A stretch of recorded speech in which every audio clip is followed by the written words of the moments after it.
Hey, can I show you a weird video from Rachel Notley? Check this out. It's a greeting to Muslims on their holiday of Eid al-Adha. That's not weird in itself. Politicians always send out holiday greetings to every possible religious group. But check out her hijab. Why is she wearing a hijab? She's not Muslim, and she's not in a mosque. Here's fellow feminist Premier Kathleen Wynne, the Premier of Ontario, wearing a hijab and sitting in the far back of an Ontario mosque, because that's the place of women in most mosques, at the far back, so they don't give their girl cooties to the man or something. I think it's questionable that all these so-called feminists would accept second-class status to woo votes in mosques, but at least with Kathleen Wynne, there's a logic to it. She's gone into a mosque, so she follows the mosque's rules. Back of the bus for you, you mere woman. But what's Notley's excuse? She filmed that greeting from the provincial legislature. It is a government building, separation of mosque and state. She was not in a religious place. She was not anyone's guest. Who was she submitting to, and why was she doing it?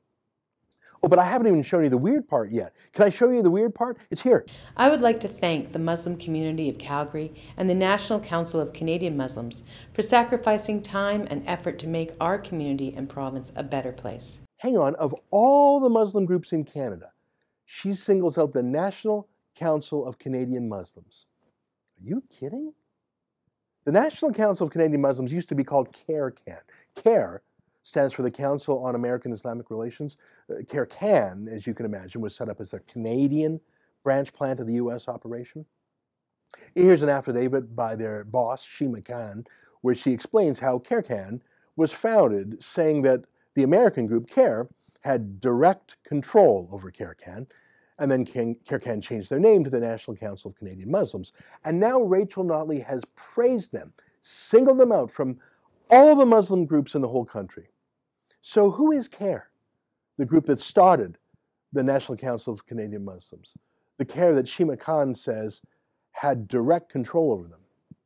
Well, I'll just show you one more document. It's a court ruling in the United States as part of a terrorism financing case. It's about CARE, the group that set up and had direct control over the National Council of Canadian Muslims, at least in its early days. Let me read a passage from this court ruling delivered in 2009 by U.S. District Judge Jorge Solis.